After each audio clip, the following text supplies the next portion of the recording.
In any given day, there are 415,000 children in foster care.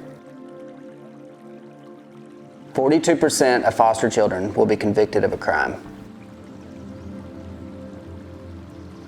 1 out of every 5 foster children will become homeless after the age of 18. Every year, 23,000 kids will age out of the foster care system and will be without support and on their own. Fly fishing is a sport that has had a history of healing properties. So whether it being, dealing with PTSD or dealing with anxiety, there's actual proof that the sound of running water will calm anxiety and relieve stress. And so a lot of our kids are dealing with post-traumatic stress disorder and RADs and all kinds of different issues. Fly fishing, being out on the water, being in touch with nature, feeling the water, hearing the water, everything about that is calming. And when you get a kid in the middle of a river, some special things happen. They're believing in fly fishing because we believe in it, because they see our passion in it, not just because it's something to do. I mean, if we portray that passion, I think they hook onto that and it sucks them in. So I think that first outing it's just, it's where we plant that seed, and by that last outing, they're full-fledged fly fishermen, and it's awesome to see their growth. So what'll happen is these waders are for Brayden, Sophia, and Gavin. So no, these are Brayden's, for sure. And so all the other kids will each get a pack, sunglasses, whatever hat they want, and a fly rod. Probably going to be kind of fast and furious when the kids get here, so Nick, do you want to say? Yeah, I just want to say thank you all for this year. It's been a very great, successful year for mentors, for the kids, for everybody. I mean, it's been a blast, so thank you. You're doing great work, and let's keep it up and push through this and make next year even better. Yeah. All right? Good job, guys. All right.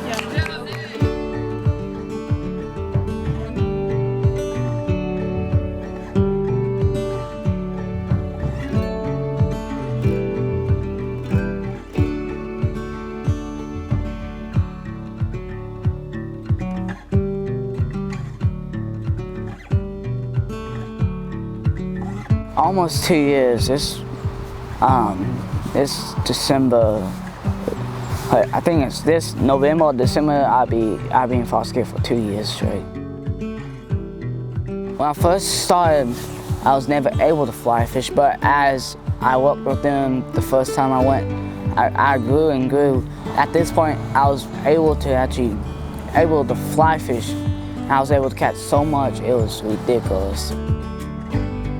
Fly fishing was able to build me self-confidence as I go on with my life. Like being in a foster home with a whole bunch of other people, it just doesn't feel normal. I would sit in the group home and at the dinner table and just sit there and tie flies all day. That was just something that I tied. I don't even know what I was tying. That's cool. It's supposed to be a woolly bugger. Yeah, dude, that looks good. Oh yeah, that does look good, dude. It's nice. It teaches you patience. That's one thing, because you gotta have patience to catch the fish. You also have to be thankful for what you have. So say you don't have the right fly, and you have what you have, just be thankful for what you have, and just use it. And that applies to, what I have at the moment. I can't just be like, oh yeah, I want this, or oh yeah, look at that guy, look what he has, and my stuff is better. You don't really need to worry about that. You need to worry about, what you have at the moment, and like I said, what God's given you.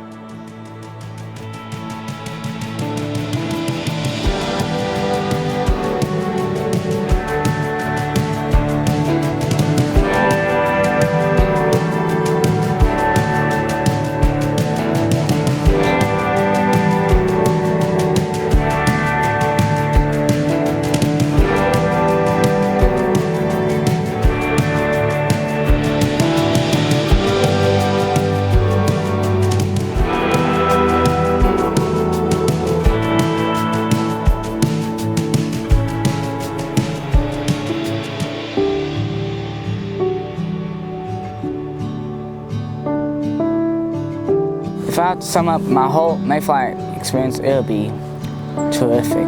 I'd probably want to thank y'all for, you know, teaching me how to do this, because y'all don't really have to do this, but, you know, y'all take time out of y'all's lives to do this for us, and it's really, it impacts a lot of people.